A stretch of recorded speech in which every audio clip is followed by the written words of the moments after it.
Voici une petite vidéo explicative sur l'utilisation de Desmos. Premièrement, il faut aller sur desmos.com. On fait Start Graphing. Moi, je suggère fortement de vous créer un compte si ce n'est pas déjà fait. Donc, on vient ici. On peut utiliser un compte Google ou une adresse courriel. On rentre notre courriel. On rentre notre nom, le mot de passe qu'on veut utiliser. On est d'accord avec l'utilisation de Desmos et on crée un compte. Moi, c'est déjà fait, donc je vais seulement me connecter pour vous montrer un petit peu qu'est-ce qu'on peut faire avec ça.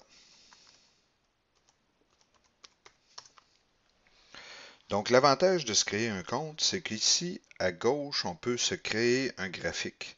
Donc, moi, je vais taper l'équation y égale 2x plus 4. Puis, je voudrais enregistrer ce travail-là parce que j'aurais travaillé longtemps dessus. Ben, je ferais enregistrer. Puis là, il me dit déjà enregistrer, puis je peux changer le titre. Donc, essai 2. J'enregistre ce graphique-là. Donc, après ça, quand je veux revenir rechercher un graphique que j'ai déjà travaillé, je vais cliquer sur les trois petites barres ici à gauche et j'ai accès au graphique que j'ai déjà sauvegardé. Donc, aussi, plus bas, il y a des graphiques déjà qui existent, qui peuvent être intéressants. Donc, par exemple, celui ici, j'ai une droite avec la forme que si je bouge le point, donc la droite va changer d'endroit. Et j'ai ma pente. Donc si je veux changer la pente, je vais mettre 2. Puis je peux créer une infinité de droites à mon goût. Qu'est-ce que je veux faire? Donc ça, c'est pour aller chercher des graphiques qui existent déjà ou pour sauvegarder le travail qu'on a fait. Donc, je vais retourner à ici. Non, un nouveau graphique vide. Donc, deuxième chose qui est bien le fun avec Desmos, on peut aller changer facilement nos réglages. Donc, le mode projecteur, si on a besoin que ça soit plus visible pour les élèves quand on a un canon. On a une grille ou sans grille. On peut mettre la flèche pour les axes, donc les deux flèches ou seulement celle qu'on veut ici. On peut ajouter des étiquettes, donc le temps en secondes, la hauteur en mètres. Ça s'affiche automatiquement aux bons endroits. On peut décider de la graduation que nous voulons avoir. Donc, par défaut, c'est celle qui est ici, une graduation avec des carrés. On peut la changer pour avoir moins 20, 20 ou tout simplement avec le zoom. On peut enlever l'axe des nombres. On peut enlever le quadrillage secondaire. Donc, on a plusieurs choix qui s'offrent à nous. Pour zoomer et dézoomer, on peut utiliser la roulette ou le plus et le moins. Ensuite de ça, ça c'est pour le graphique. On peut prendre notre souris ou notre doigt pour tasser à gauche et à droite le graphique. Moi, ce que j'aime beaucoup de Desmos, c'est la rapidité d'exécution. Donc, j'ai le goût de faire une droite, y égale 2x plus 6. Je la tape. Elle apparaît automatiquement. Je veux en remettre une deuxième pour voir ce qui se passe. Donc, y égale 2x moins 4. Elle se trace automatiquement. On voit qu'il y en a une bleue, une rouge. On peut changer les couleurs comme on veut. On clique sur le bouton ici. On vient changer la couleur qu'on veut. Ça se fait automatiquement. On peut mettre la ligne en pointillé. On peut mettre la ligne avec des points. Ensuite de ça, même chose avec l'autre graphique. On peut faire la même chose ici. Ce qui est le fun, mettons qu'on voudrait aussi faire apprendre les paramètres en secondaire 2 ou 3 ou 4. 2 peut-être moins, mais en secondaire 3 et 4. Donc on ajoute AX plus B, on fait ajouter un curseur. On va faire disparaître nos deux autres droites. Pour les faire disparaître, tout ce qu'on a à faire, c'est qu'on clique ici à gauche et on fait apparaître et disparaître la droite qui nous intéresse. Ici, on peut prendre notre curseur, on change le A. Que se passe-t-il? On change le B. Que se passe-t-il? On peut faire peser sur Play ici. Ça va le changer à la vitesse qu'on veut. Présentement, c'est un x1. On peut réduire la vitesse. On peut l'augmenter ou la réduire pour que ce soit moins rapide et que l'élève ait le temps de voir ce qui se passe. On peut décider de le faire dans un seul sens. Donc, on peut le faire dans aller-retour ou dans un sens comme ça. On peut venir changer la graduation aussi. On double-clique ici. Et on va changer, mettons, de -20 à 20, le pas. Et on va mettre des 0.5. Qu'est-ce que ça a? L'avantage, c'est que maintenant, ça va pouvoir, on va voir l'aspect, mais à 1.5 de différence. On peut faire la même chose avec le B. Ensuite de ça, qu'est-ce qu'on peut faire d'autre? On peut définir une fonction sur un certain intervalle. Donc seulement dire, moi je voudrais voir la droite qui était la droite de x moins 4, mais je voudrais seulement la voir de 2 à 6. Qu'est-ce qui se passe? Donc on vient chercher dans le clavier en bas à gauche ici, les accolades. Donc on va dans le ABC, on va chercher les accolades et on va mettre 2 plus petit ou égal. Donc le plus petit ou égal, moi je vous conseille de venir le chercher ici, à x, plus petit ou égal, à 6. Et on vient de définir la fonction pour cet intervalle. On ferme notre accolade ici. Je voudrais faire la même chose pour l'autre fonction au-dessus. Bon, on la fait apparaître. On peut venir copier la partie qui nous intéresse. Un petit peu comme dans Word, Excel ou tout logiciel que vous connaissez. Et au lieu d'être de 2 à 6 cette fois-ci, on pourrait mettre de -2 à 2 pour voir ce qui se passe. Et on voit ici qu'est-ce qui se passe. On pourrait même définir des fonctions. Donc, plutôt que de faire y, on pourrait écrire f de x, comme ceci, et g de x, comme ceci. Et par la suite, on pourrait définir des points de ces droites-là. Donc, on pourrait seulement mettre le point 3,8 comme ceci, qui apparaît en rouge ici. Une fois que le point est là, on peut faire montrer le point. On peut même décider de renommer le point, donc le point A. Donc, comme ça, la coordonnée ne serait pas donnée. Ou, si on ne le met pas, par défaut, ça va être 3,8 l'étiquette.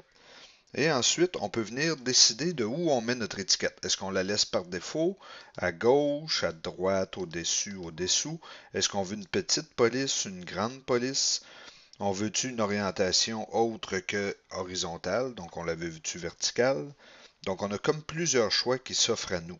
Donc, c'est vraiment vous qui pouvez décider qu'est-ce que vous voulez faire.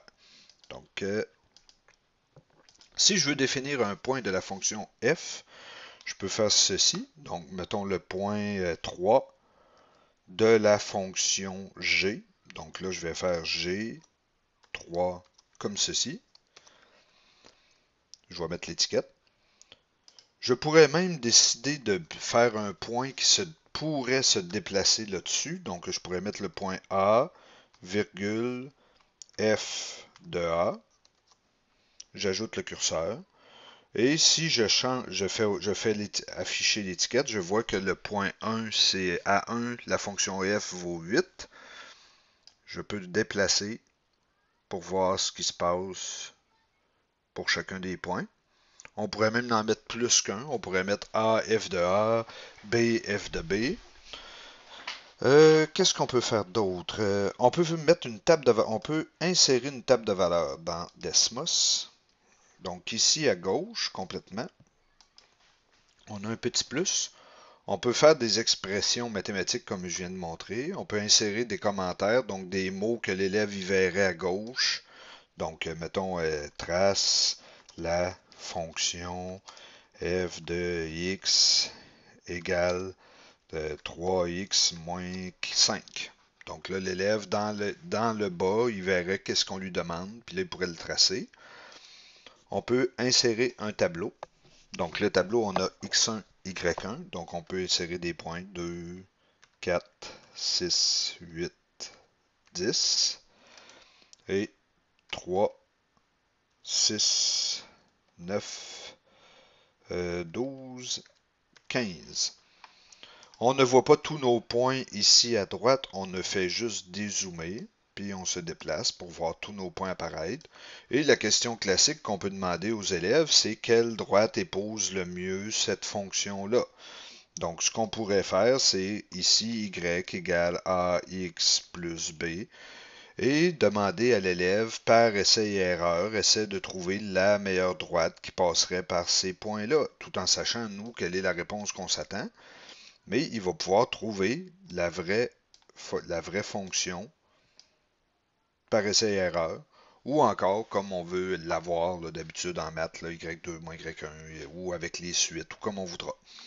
Il y a moyen aussi de faire de la corrélation linéaire, donc secondaire 4, peut-être secondaire 3 aussi.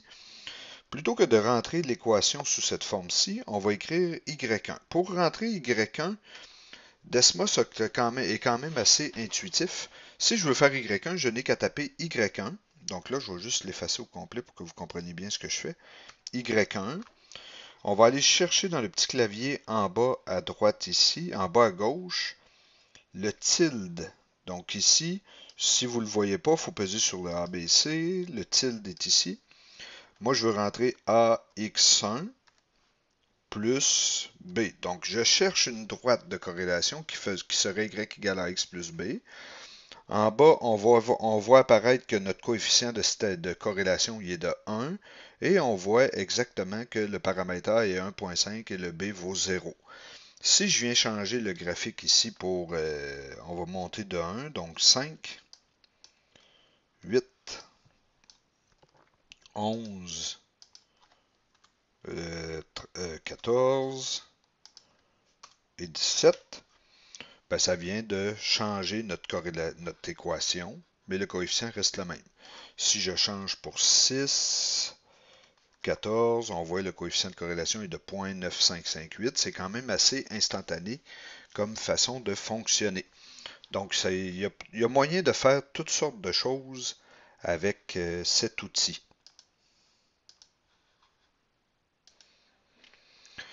Admettons que nous voudrions monter un dossier puis qu'il y aurait des choses qu'on ne voudrait pas que l'élève voit. Donc, il y a moyen de, dans une des lignes, de créer un dossier et à l'intérieur de ce dossier, inscrire des choses que l'élève ne verrait pas. Donc, activité numéro 1.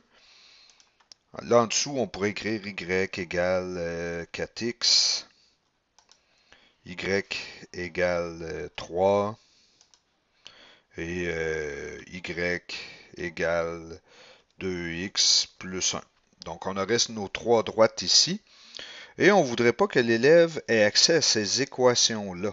Donc, on vient cliquer ici avec notre petite flèche là, puis le plus. On voit la flèche de déplacement apparaître. On a juste à monter et quand la petite ligne apparaît ici, on est rendu dans le dossier. On le met ici, on le met là et on le met ici. Et lorsqu'on clique sur la petite flèche ici, le dossier disparaît. Et on peut même faire disparaître le dossier complètement, automatiquement, et le faire réapparaître. Ouais.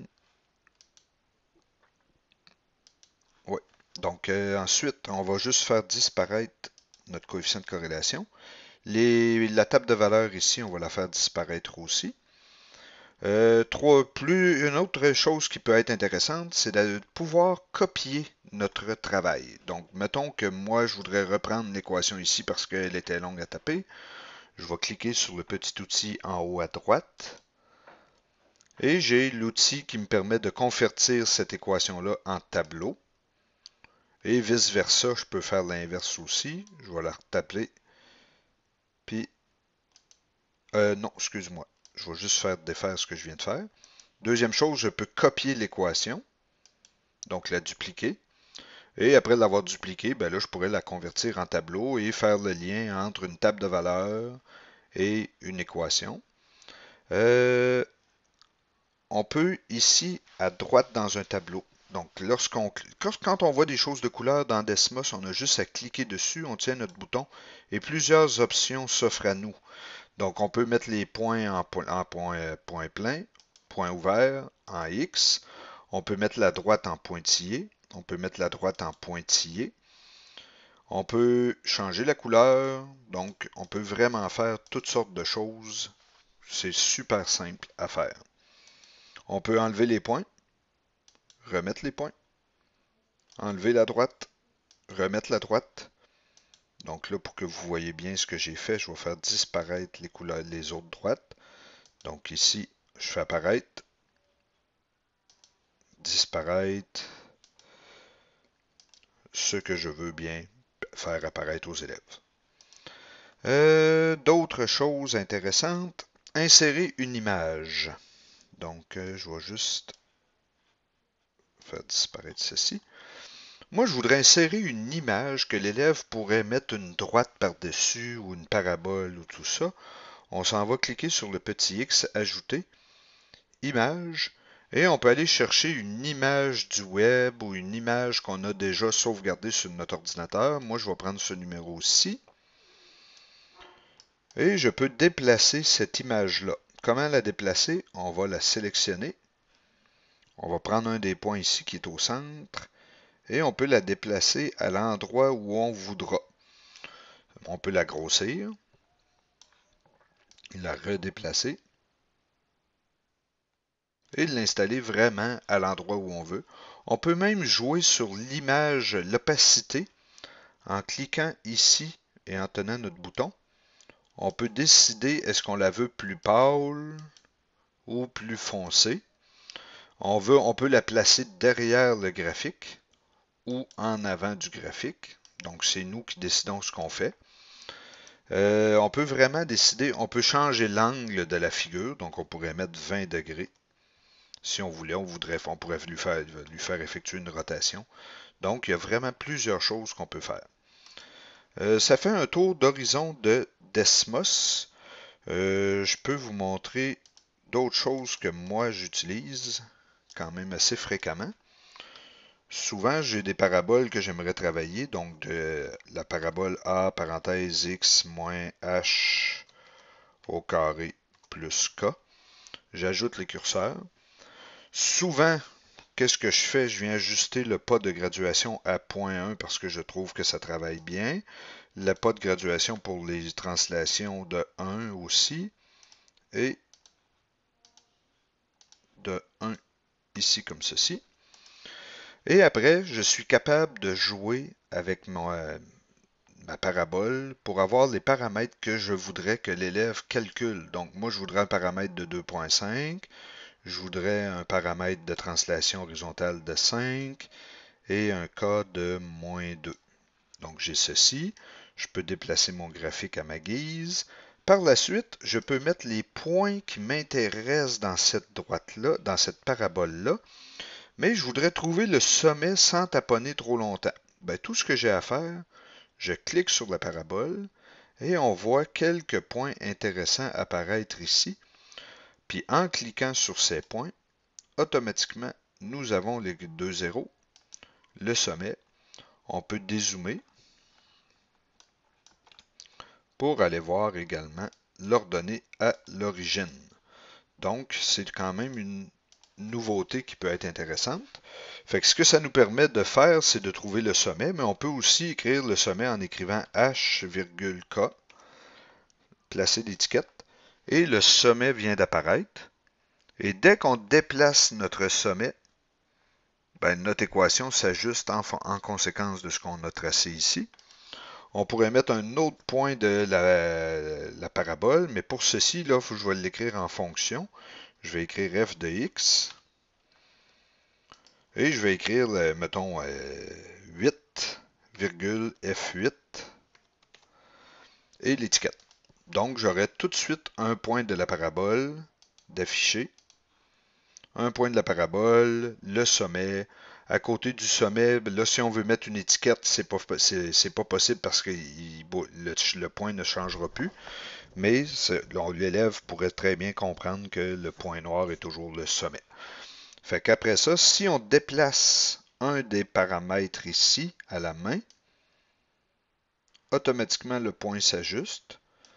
Si on déplace le sommet, même chose, le point 8 s'ajuste. Si on déplace le point K, tout s'ajuste automatiquement.